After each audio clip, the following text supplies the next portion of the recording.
época mía, la única escuela de psicología que estaba en formación, estaba iniciándose, era la Universidad de Chile. Éramos un grupo pequeño de estudiantes, si bien se presentaron bastante, pero fuimos reduciéndolo y quedamos un grupo chico. Éramos un grupo, si ustedes quieren, itinerante, ¿no? Porque las clases se daban en diferentes lugares. Por ejemplo, anatomía yo tuve con la escuela de medicina, con el primer año de medicina. Después teníamos que ir a estudiar filosofía al pedagógico, digamos, con el curso de filosofía del pedagógico.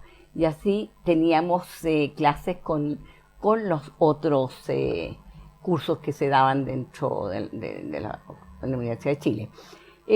La ventaja que tuvimos, o el grupo nuestro que tuvo, es la calidad del profesorado.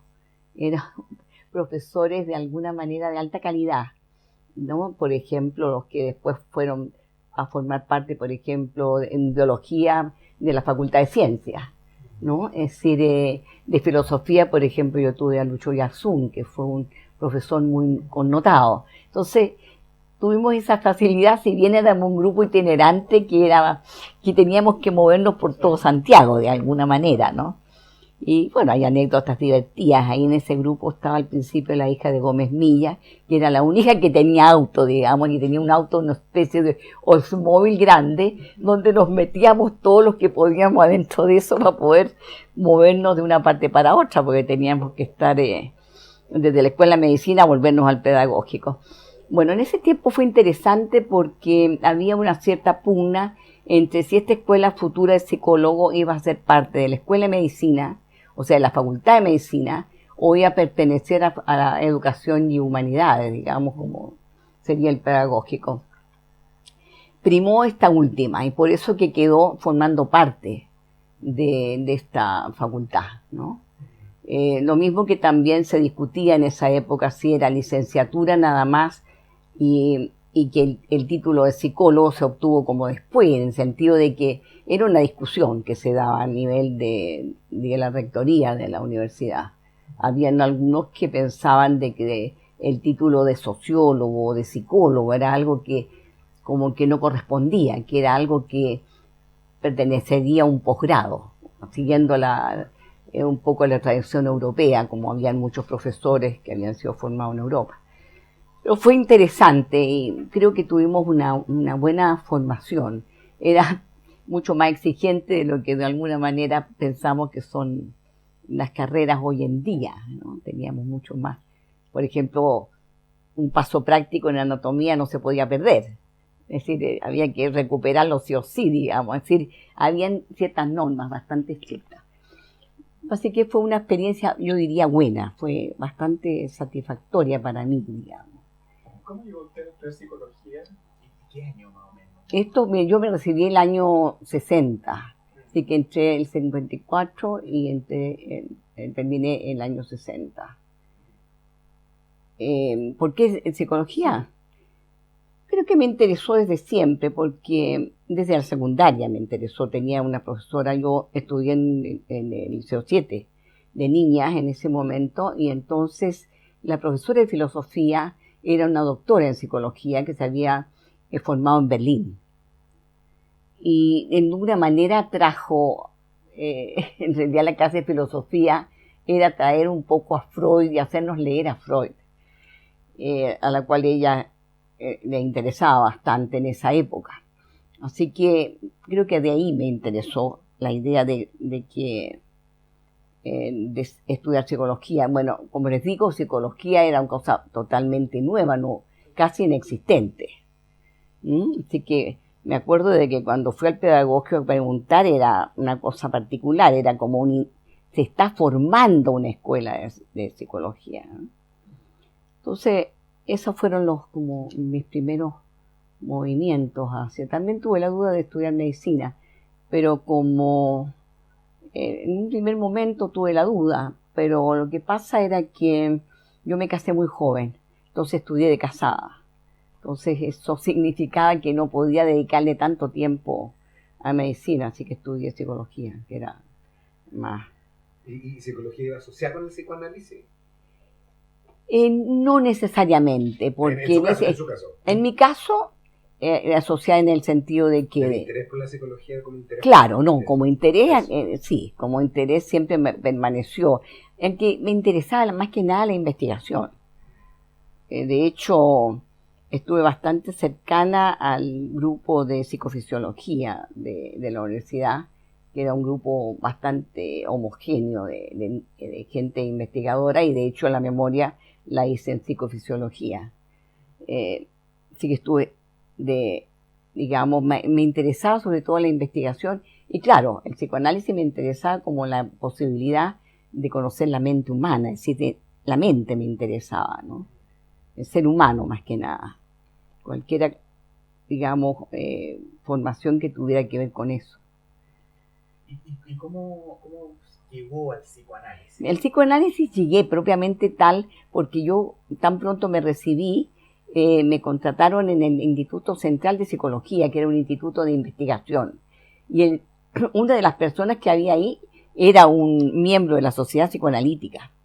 Entonces, de alguna manera, yo y otra compañera que después fue del instituto, fuimos entusiasmados en el psicoanálisis. En realidad, nuestra tarea de investigación se empezó a centrarse dentro de temas psicoanalíticos. Así que de ahí, en realidad, tan pronto estuve en el instituto, ingresé a la Sociedad Psicoanalítica. Entonces, desde el Instituto de Psicología, después este instituto formó una área que era de su organización social, vinculada a la criminología, y de ahí pero ya estaba dentro del instituto, o sea que seguí como psicólogo investigador. Mientras se formaba. Mientras me estaba, claro, mientras me estaba en seminarios del instituto. ¿Quién era esa persona que estaba en la Sociedad Psicoanalítica, que estaba en el instituto? Fíjese que después dejó y se retiró, fue Héctor Pochar. Fue una persona que pasó por la institución y que en ese momento era profesor, y después se retiró de la asociación y se fue, me parece que a vivir al sur. Yo lo perdí de vista, pero era muy entusiasta en esa época, y no solamente yo, sino otras personas iniciaron la carrera ahí.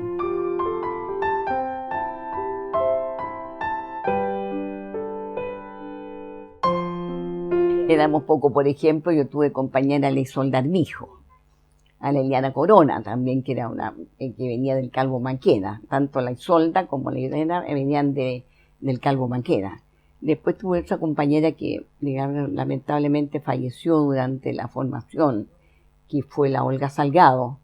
Y ella también, este grupito éramos los que empezamos seminarios juntos.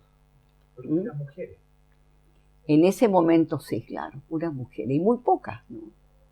¿Quiénes eran los profesores, los maestros? Los maestros fueron, bueno, fue decir, Carlos Whiting, la Jimena, que fue mi primera supervisora, Ramón Gazaraín, que fue mi segundo supervisor, estaba también José Antonio Infante, estaba el doctor Núñez, que venía de la Católica, y esos eran los profesores principalmente. Estaba Rosenblatt también, que era que también durante un tiempo hizo clase.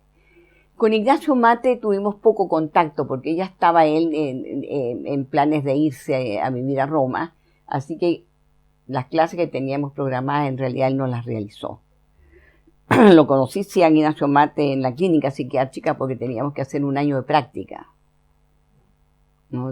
Como psicólogo. Si bien yo en especial en esa época teníamos bastante práctica, porque teníamos práctica en la clínica psiquiátrica, en el hospital psiquiátrico y en el Calvo Manqueda, así que traíamos bastante práctica. No obstante, la asociación nos dio otro año más de práctica en la clínica. Ahí hacíamos, digamos, atención de pacientes durante ahí donde conocí yo también a la mujer de Ignacio, a la Chanito Mate, y estábamos en el mismo grupo, digamos.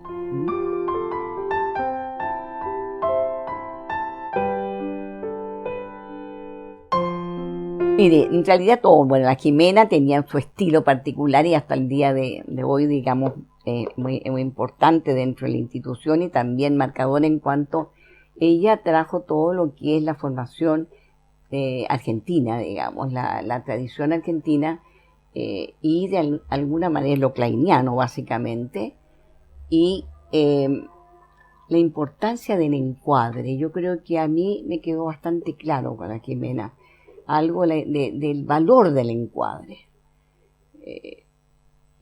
Con Ramón Gansarain, bueno, fue una experiencia bastante interesante porque como él trabajaba en grupos, además yo pertenecía a la sociedad de grupos y estuvimos estudiando con un grupo que era de psicólogos, visitadores sociales, psiquiatras, durante 2 años que estuve mirando mi currículum, bastante. Nos reuníamos 2 veces al mes, ver material clínico de grupo y estudiar grupo. En esa sociedad de grupo que lamentablemente un poco decayó después de la ida de él a la Menninger Foundation, ¿eh? Entonces cuando él se fue yo tuve que cambiar de supervisor y continué con Carlos White, que también fue una experiencia muy interesante. Es decir, siempre a uno le dejan los supervisores, los profesores, ¿no? Pero sobre todo los supervisores en los cuales uno tiene una relación más estrecha, ¿no? Yo creo que el valor de la supervisión es justamente el vínculo que se crea entre el supervisado y el supervisor. Creo que eso es bastante importante, ¿no? En esto de tener esa libre elección, la posibilidad de poder elegir y de establecer esa relación. Así que en realidad yo diría que todos me dejaron ahora, como les digo, más cercanía con unos que con otros. Con José Antonio estuvimos estudiando bastante psicología del yo y formamos un grupo de estudio ahí, con varios. Pero no tuve la misma cercanía que con White ni con la Jimena, digamos.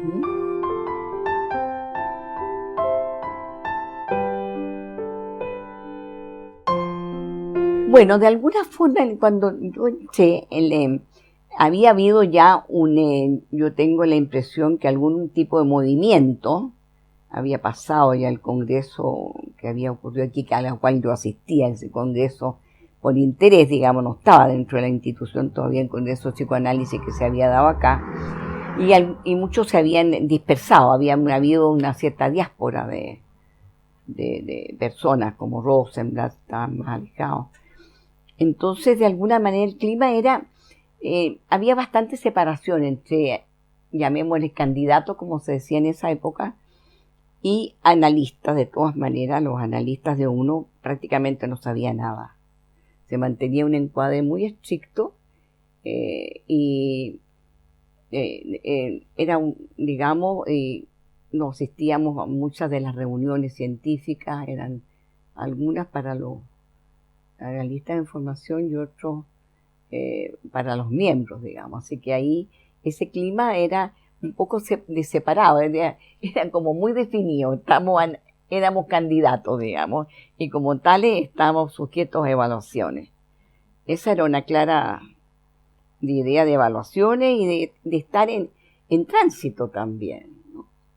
Algo transitivo, ¿no? A mí en esa época habría sido muy particular que alguien dijera de que le molestaba llamarse candidato, por ejemplo. A nadie se le habría ocurrido plantear esa pregunta. Nos sentíamos chicos, digamos, en relación a lo que hablaban los grandes.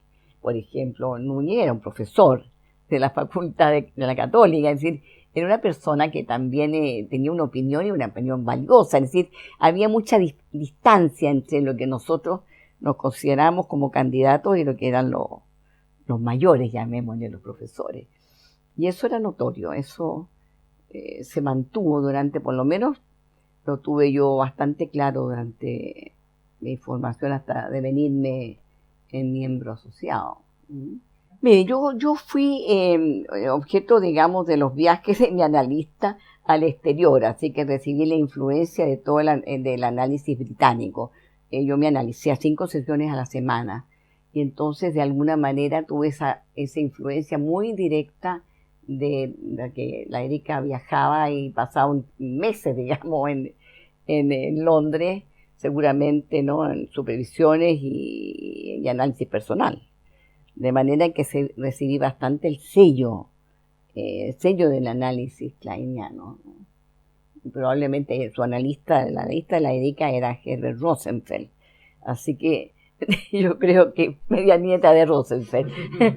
Un poco, ¿no? Recibir. Y eso era bastante notorio, el encuadre era muy estricto, era muy, muy analítico todo, ¿no? Es decir, y ella mantenía digamos, una función analítica permanente en la sesión. Yo, habiendo conversado una vez en Argentina con Lieberman, me dijo, por Dios, me dijo, esta mujer, qué manera de analizar bien, ¿no? Porque él a veces supervisaba en casos con Lieberman, y justamente él tenía una gran admiración por ella, de la capacidad de intuir, ¿no? La intuición que bueno, Lieberman la tenía en alto grado, ¿no? Entonces, tuve esa experiencia que, por lo cual digamos, las ansiedades de separación fueron profundamente vistas, porque como entre tanto viaje, mi analista que partía para Londres, digamos, como decía, sacando los cálculos, los tantos años había que sacarle los descuentos, digamos, ¿no? Pero que vimos la ansiedad de separación, la vimos con bastante, digamos, ¿no?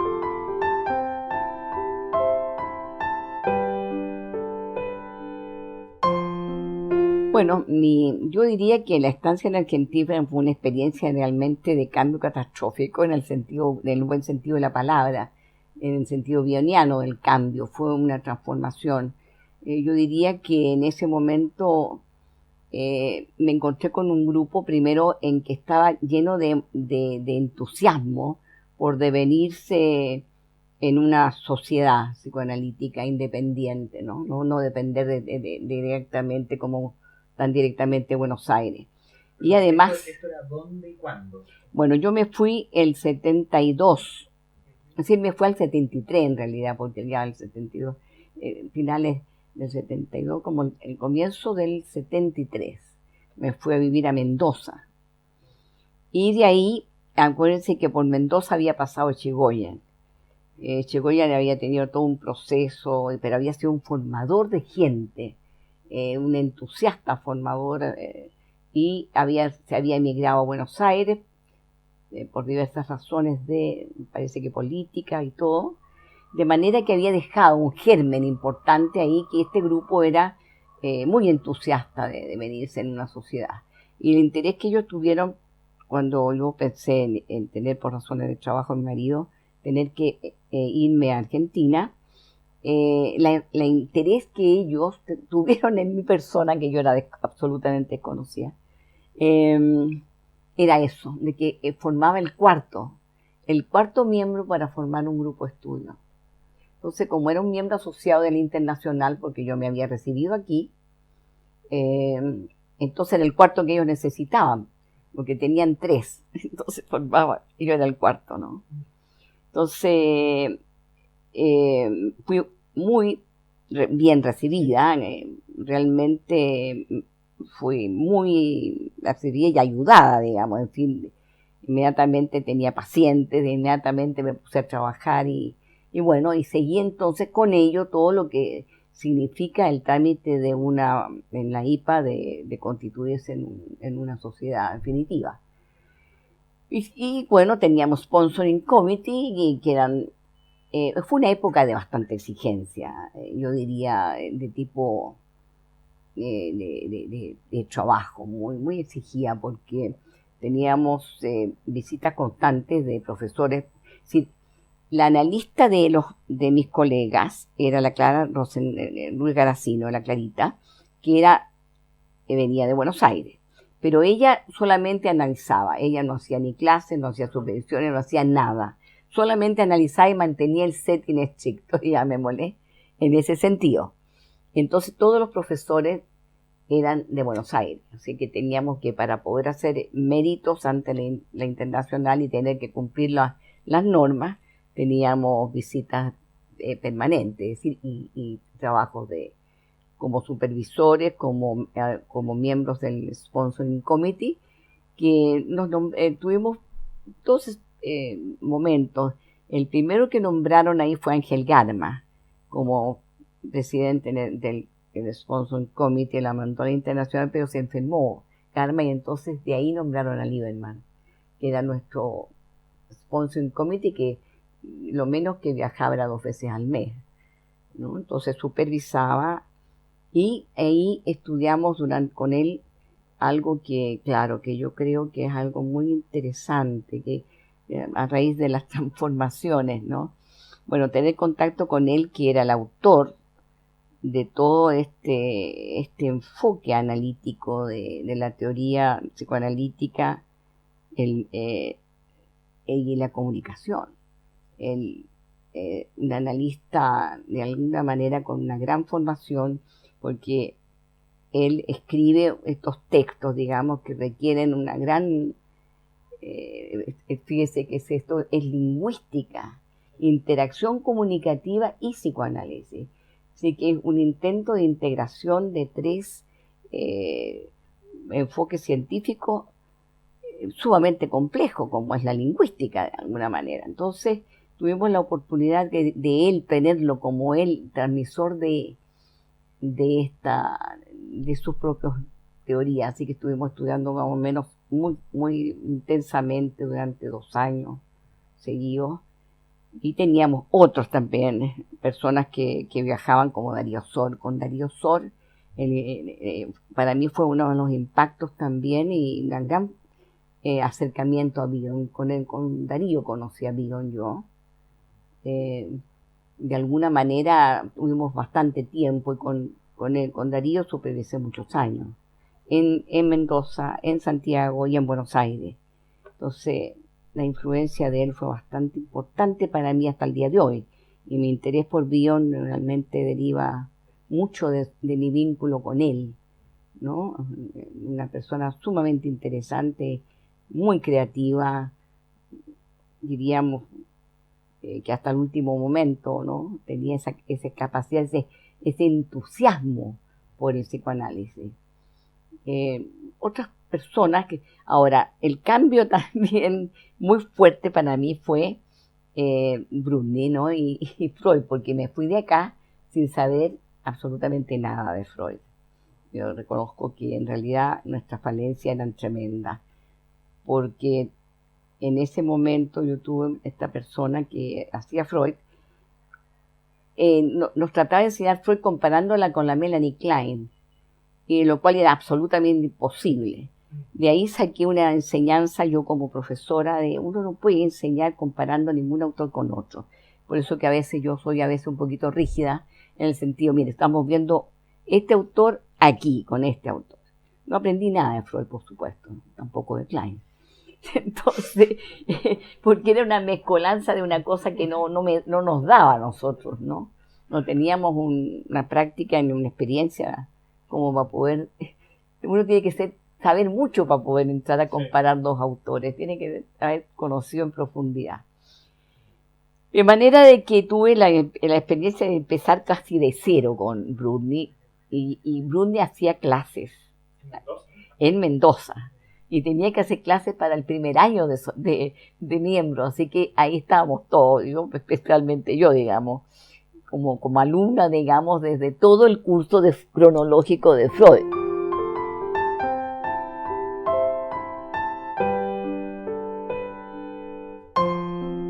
Claro, y con algunas personas, como le digo, de que indudablemente marcan, también tuve experiencia con otras personas que también fueron muy interesantes, digamos, como Leon Greenberg, la posibilidad, y todo lo que significaba la sociedad psicoanalítica Abdeva en ese tiempo, que todavía, es decir, de APA todavía no se habían separado, no habían constituido Abdeva, pero el movimiento psicoanalítico, que acá estábamos en situaciones tan difíciles ¿no?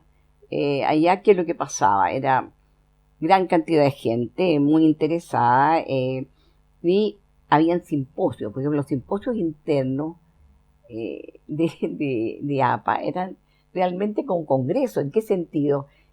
Como eran muchos más, que han sido siempre muchos más que nosotros, el nivel de preparación que tenía un simposio, yo creo que le daba a usted unos compendios, ¿no es cierto, Javier? Son unos libros impresionantes. Son unos libros, Sí. es decir, se repartían las síntesis de los trabajos, ¿no? De prácticamente toda una bibliografía para prepararse sobre diálogo analítico, por ejemplo. Son tomo 1, tomo 2, tomo 3.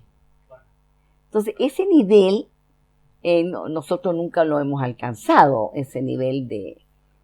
Cuando hay muchas personas interesadas, indudablemente que generan un movimiento, una posibilidad de mayor acercamiento. Además, tuve la posibilidad de que, por ser este grupo, venían personas del extranjero. Entonces, ¿qué pasó? Ahí conocí yo a la Chasigues Miguel, conocí a la Bela Grunberger porque supervisaban y además hacían conferencias. También vino Ansié, que fue una experiencia muy interesante ver a Ansié trabajar. Un personaje, realmente una persona muy interesante de conocer. Entonces, esa fue también la idea de que entre Mendoza y Buenos Aires había mucho contacto.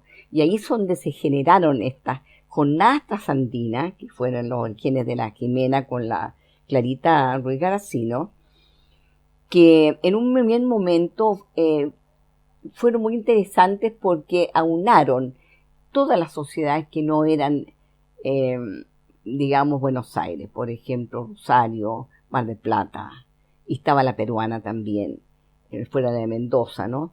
Entonces los porteños, digamos, los de Buenos Aires, estaban muy interesados en ir y querían ir de todas maneras, digamos, así que también presentaban trabajo.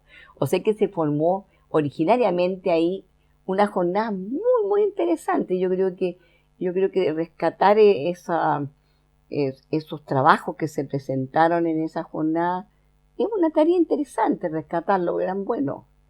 Lieberman, por supuesto, iba generalmente a todo ese tipo de cosas.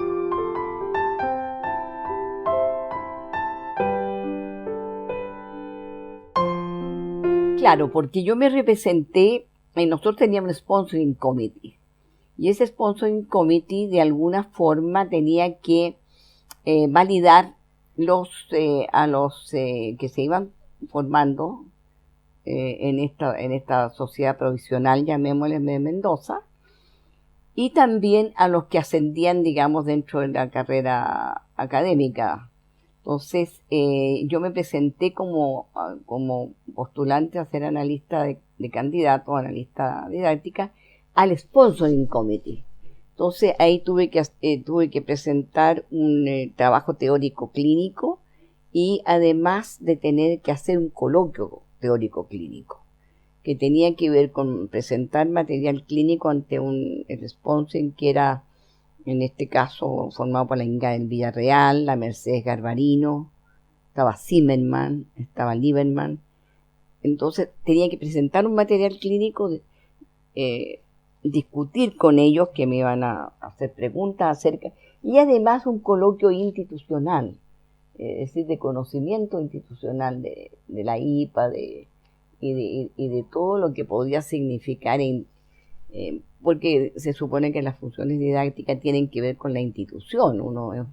Es algo que uno opta porque tiene intereses institucionales, si no puede ser psicoanalista toda su vida.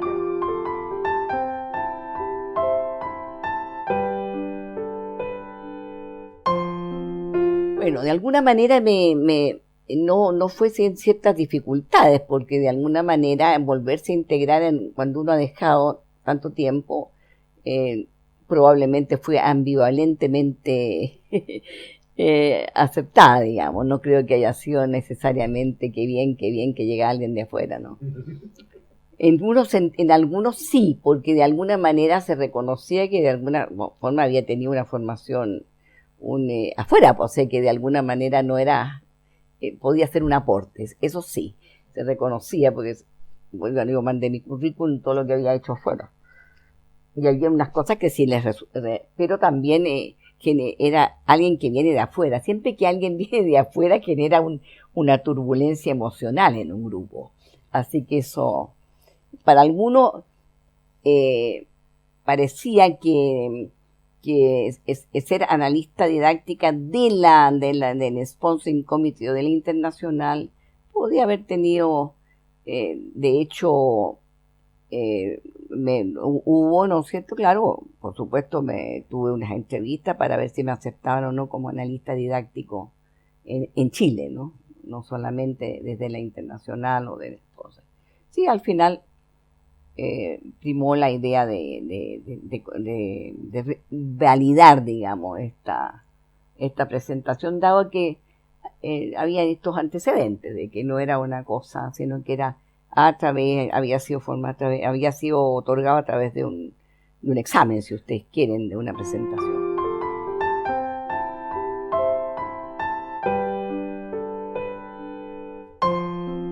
Claro, siempre me ha interesado mucho más la docencia y la idea de transmisión del psicoanálisis y el psicoanálisis mismo. No la política institucional, ya que usted me pregunta que me encontré claro como con algo que de alguna manera hay que pensar que se habían ido analistas, ¿no? Es decir, que cuando yo me fui, no solamente me fui yo como que era un miembro asociado, sino se habían ido José Antonio, se había ido mucha gente había ido, entonces había quedado bastante desprovista, y ese es el valor de la fuerza de la Jimena de sostener esta institución junto a la Erika, ¿no? Y a los que quedaron, sostener la institución con el éxodo de analistas que se fueron. Entonces, de alguna forma, era volver a encontrar algo mucho más desprovisto. Pero creo que se formó, pero la gente joven que estaba también con ciertos entusiasmos y eso que por eso que se formaron también este acercamiento a Bruni, yo creo que también a Lieberman, ¿no? Y todo eso que vinieron durante toda esta época, que fue lo que constituyó un volver digamos, a hacer crecer un poco la...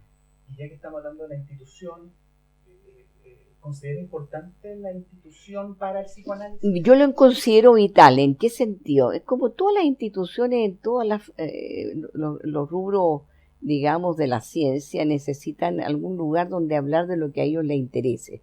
Si a nosotros nos interesa el psicoanálisis, tenemos que tener un espacio, ¿no es cierto? Y algunas personas que se interesen en las mismas cosas.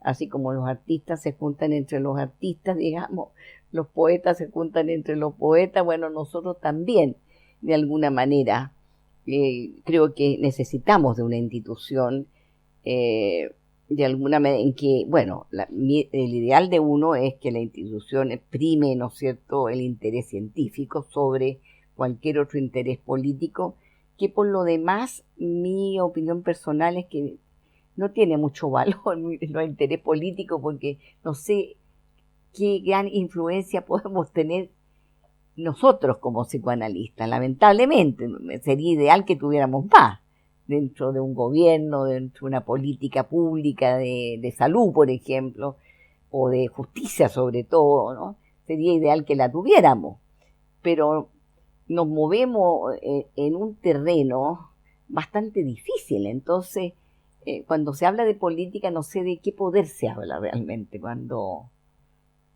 alguien dice tener el ¿poder de qué? No sé. ¿Cuándo nos ha llamado el Congreso a nosotros a dar una opinión?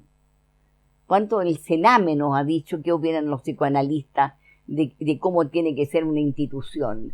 Yo no he tenido ninguna noticia.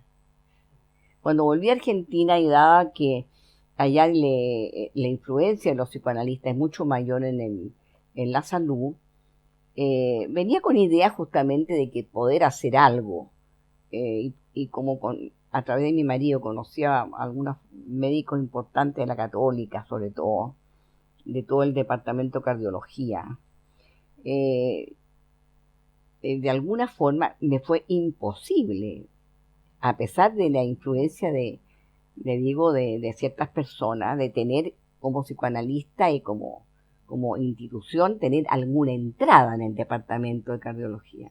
Cosa que en Argentina yo conocí a través de Favaloro, quien daba charlas, ¿no?, un cardiólogo muy conocido, ¿no? Y la entrada y la importancia que tenía, por ejemplo, en los preoperatorios, en las intervenciones psicoanalíticas de psicoterapia psicoanalítica preoperatoria, que estaban muy en boga ya y que se practican en los hospitales, ¿no? Y esto fue absolutamente imposible. Sí, muy interesante, pero nunca pasó más allá.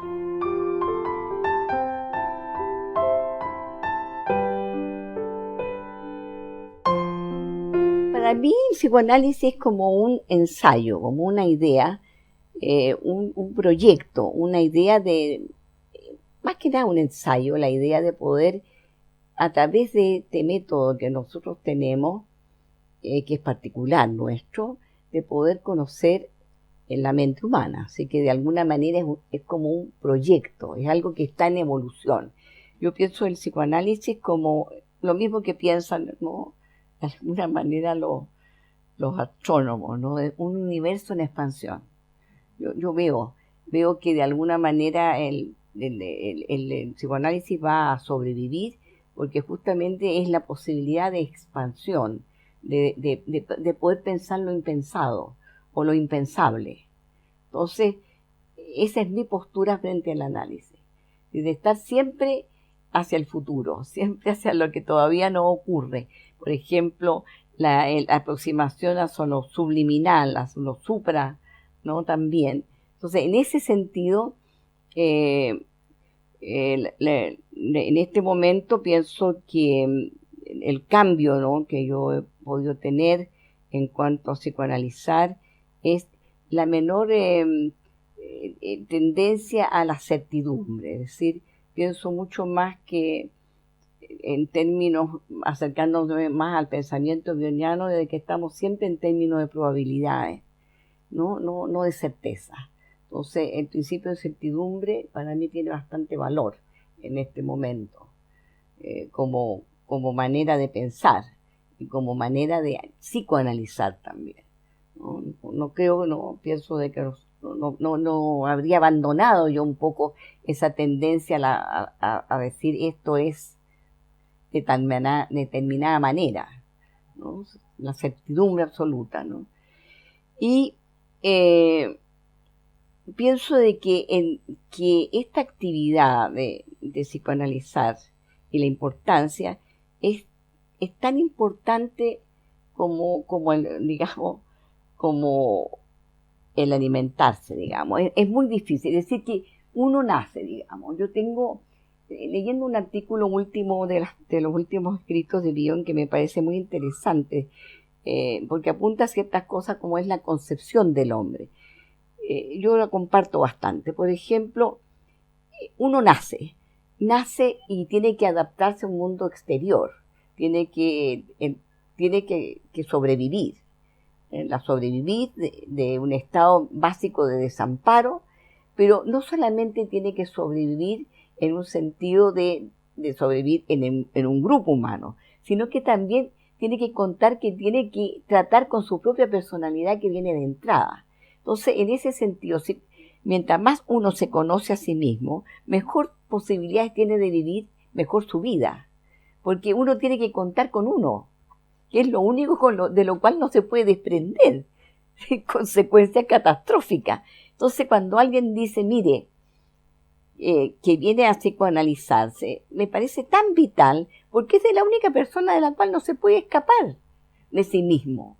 Entonces, me parece que ese es un argumento irrefutable, y además, de alguna manera es vital. ¿Cómo se va? Si quiere escapar de usted, bueno, la única manera de escapar es irse al otro mundo, digamos.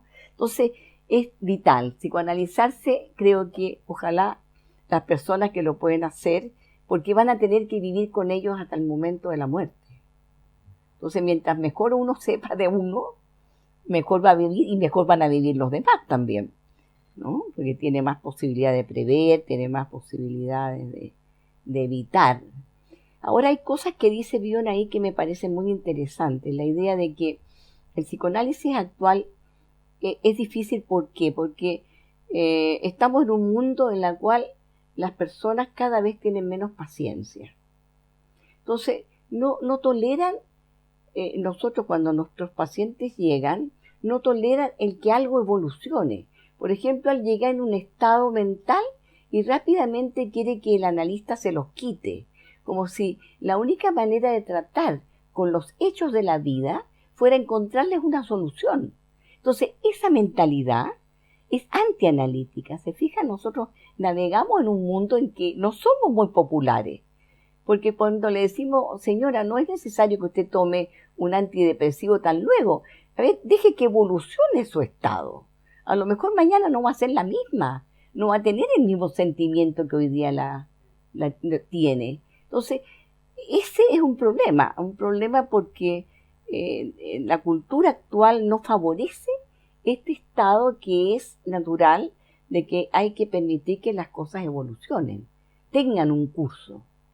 Pues mañana, porque primero que nunca somos los mismos, mañana no soy la misma de hoy día, ni la próxima semana. Entonces, mi posición del análisis es un poco esa.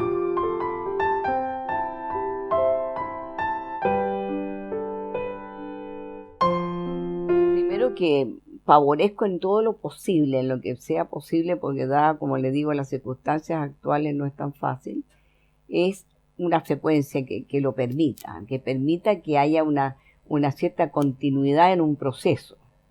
Entonces, no me espanto con las 5 sesiones como otros se espantan, digamos. Pienso que si alguien puede tenerla, idealmente es necesario que la tenga, bienvenida sea, ¿no?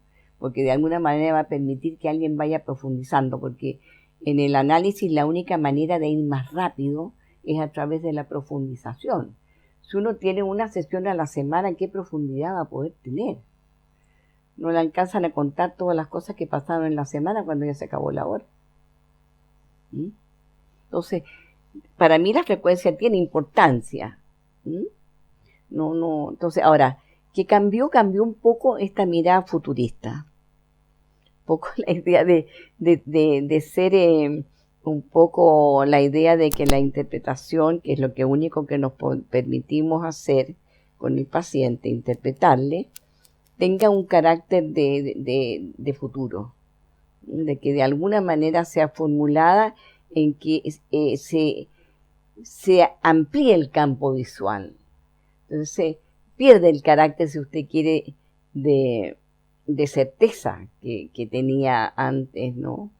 Por ejemplo, si uno piensa en la interpretación mutativa, ¿no?, de Stajek como ejemplo, esto, yo, ellos, super yo, ¿no?, hacia dónde va dirigido. Bueno, esta de alguna forma no es tan esquemático, ¿no? No está pensada en términos de a dónde va dirigida, sino que va dirigida hacia otorgar la posibilidad de ir hacia el futuro de lo que todavía no ha ocurrido, de lo que el paciente no sabe. Trato de no hablar de la memoria, digamos, del pasado.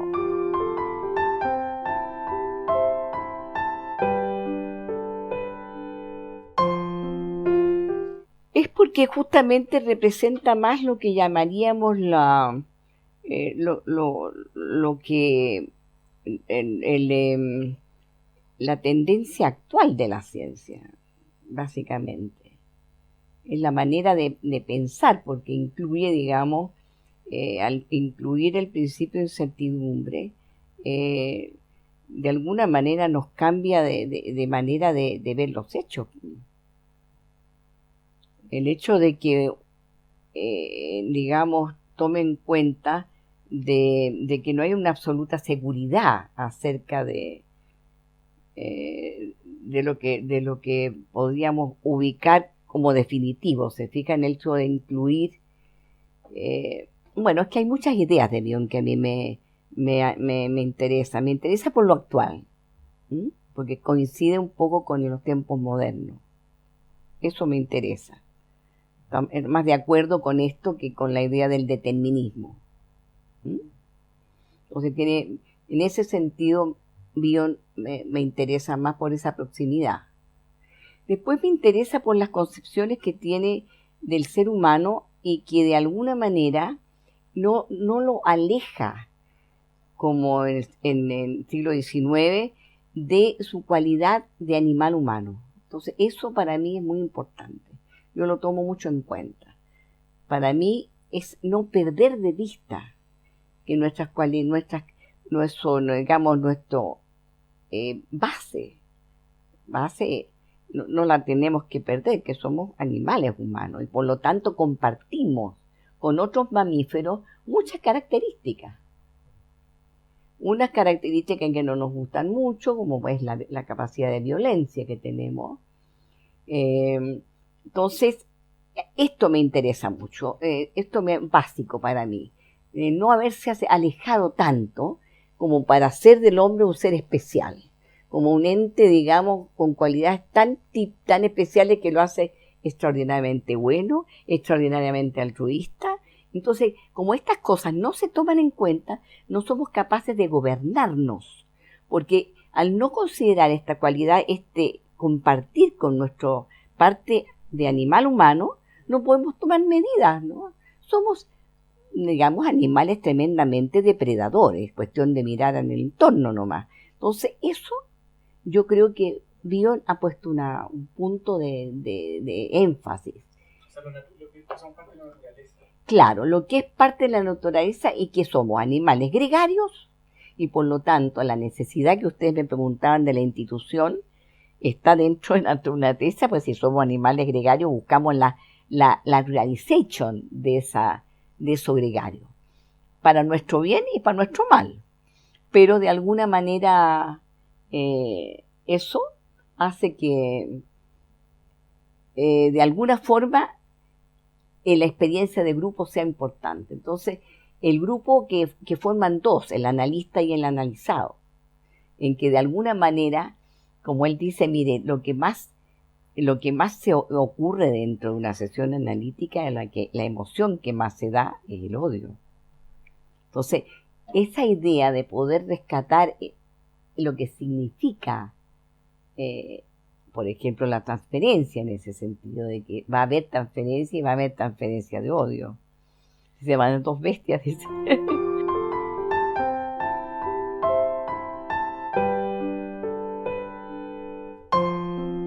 Solamente el análisis personal permite tratar.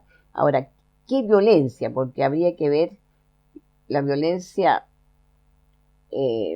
estamos hablando de la intensidad de los sentimientos y la palabra violencia puede incluir mucho, ¿no? Se puede solamente odiar con violencia o se puede amar con violencia. O la férrea determinación de Edipo de encontrar la verdad era ejercer violencia sobre el conocimiento, a toda prueba. ¿Se fija? Habría que pensar que la violencia es algo que es agregarle algo más, ¿no? Porque el odio es necesario. El odio, hay que entender que estos tres vínculos que habla Bion, odio, amor y conocimiento, permiten tener una visión realista de un objeto. Si no pusiéramos capaces de odiar, no conoceríamos cómo una persona es real. Porque la odiamos a veces porque nos frustra, por ejemplo. Entonces, no hay que pensar que el odio es una cosa que tenemos que erradicar. A eso voy. Otra cosa es la violencia. Porque es una exageración de los sentimientos.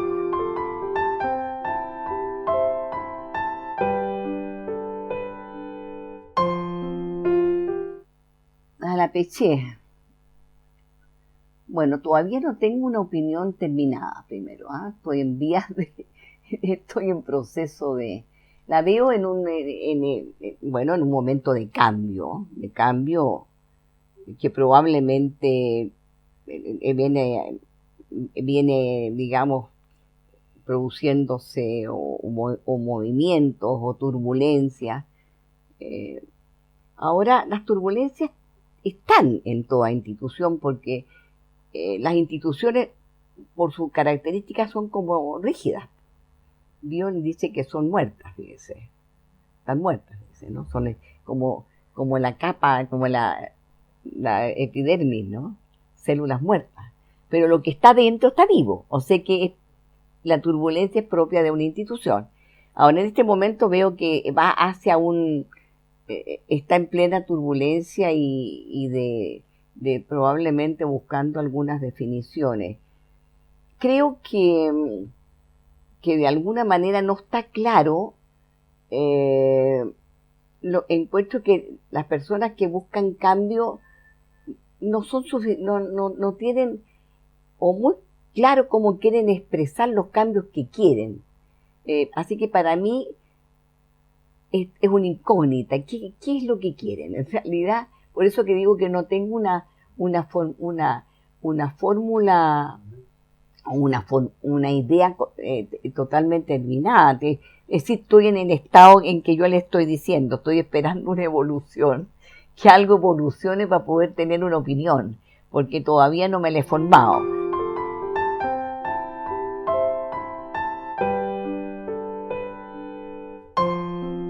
Ahora, el futuro del psicoanálisis, veo que navegamos en un terreno difícil, por lo que yo les expliqué, porque hay un ambiente de impaciencia muy grande. Fíjese que hay una cosa interesante.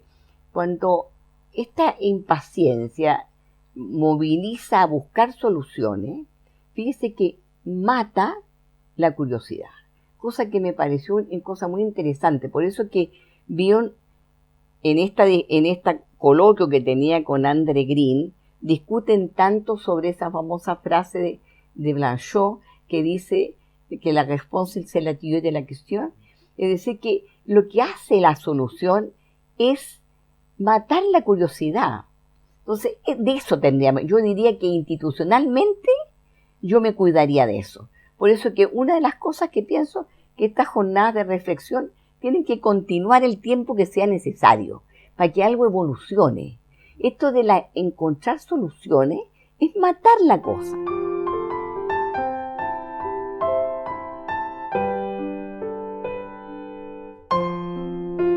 Como me gustaría, como que alguien que fue una apasionada sobre el psicoanálisis, tenía un amor apasionado, eso quiere decir cálido, no violento, apasionado sobre el psicoanálisis y que de alguna manera siempre me gustó la docencia, así que espero haber dejado algunas experiencias en ese sentido, enseñarlo de lo que yo podía, digamos.